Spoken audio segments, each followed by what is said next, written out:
Kuna mama mmoja ameimba wimbo anasema kwamba natamani siku moja nikaishi naye, abudu yangu okoka yangu isiwe bure. Nami natambua kwamba kila mtu ambaye amemwamini Yesu, amemkabidhi Yesu maisha yake, anatamani pia kuwa ni miongoni watu watakao urisi nchi mpya na mbingu mpya, katika yale makao ya milele, raha ya milele ya Mungu na wanadamu. Anatamani pia awe sehemu hiyo. Najua ya kwamba wapo watu ambao hawajaokoka na wanatamani kuurisi uzima wa milele. Sembuse ambaye ameokoka atakuwa ni zaidi shauku yake na tamaa yake. Kwa hiyo mtu wa Mungu, ikiwa sote tunatamani, hakuna anayepoteza muda wake kusema kwamba anatamani akahukumiwe. Kila mmoja anatamani kuurithi uzima wa milele. Basi imetupasa tuache kutumikia mifano na vivuli, vitu ambavyo haviwezi kutupatia uzima wa milele.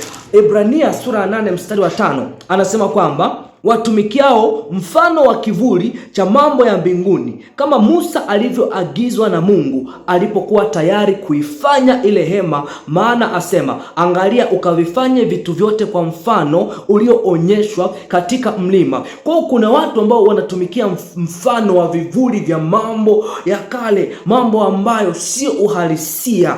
Wanatumikia torati, vitu ambavyo vilikuwa kwenye torati ambavyo vilikuwa ni vivuli. Hapa Ibrania sura 10 mstari wa kwanza anasema hivi: basi torati kwa kuwa ni kivuli cha mema yatakaokuwa, wala si sura yenyewe ya mambo hayo, kwa dhabihu zile zile wanazozitoa kila mwaka daima, haziwezi wakati wowote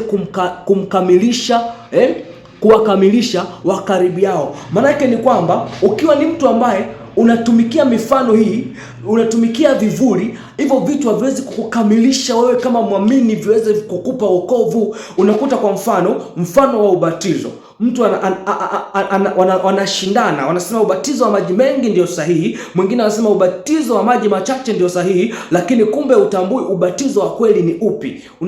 Unakuta mwingine wanashindana, meza ya Bwana ni ipi, pasipo kutambua kwamba meza ya Bwana ni nini kiroho. Utajikuta kwamba unatumikia mifano.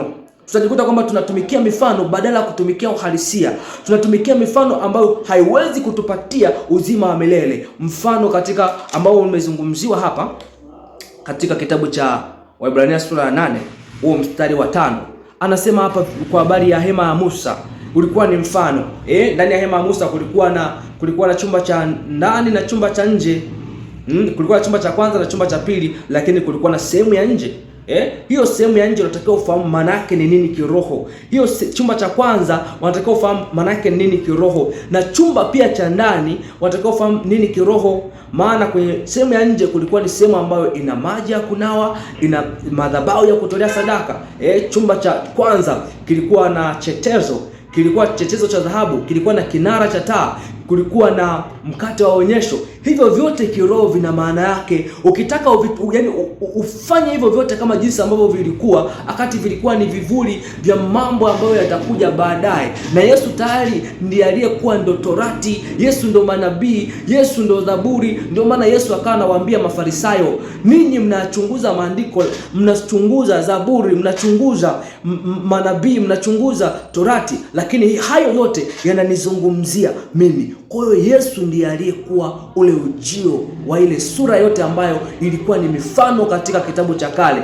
Kwa hiyo imetupasa tutambue, linapozungumzia chumba cha ndani ambacho ni patakatifu, inamaanisha nini? Kwa nini kuna sanduku mle la agano ambalo lina makerubi, lina kiti cha rehema, lina mkate, lina bakuli yenye mana, lina bakuli la dhahabu yenye mana, lina fimbo iliyochipuka, lina vibao vya agano. Hivyo vyote maana yake ni nini kiroho? Kwa sababu ukivichukulia kimwili, maana yake utajikuta sasa unatumikia mifano.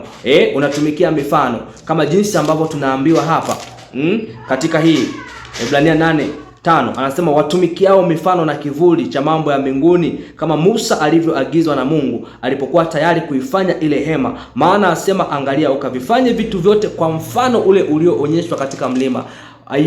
Waebrania 10 mstari wa kwanza anasema, basi torati kwa kuwa ni kivuli cha mema yatakayokuwa, wala si sura yenyewe ya mambo hayo, kwa dhabihu zile zile wanazozitoa kila mwaka daima, haziwezi wakati wowote kuwakamilisha. haziwezi kuwakamilisha wakaribiao. Maana yake ni kwamba ukitumikia hii mifano, ukatumikia hii mifano, haiwezi kukukamilisha hata kukupatia wokovu.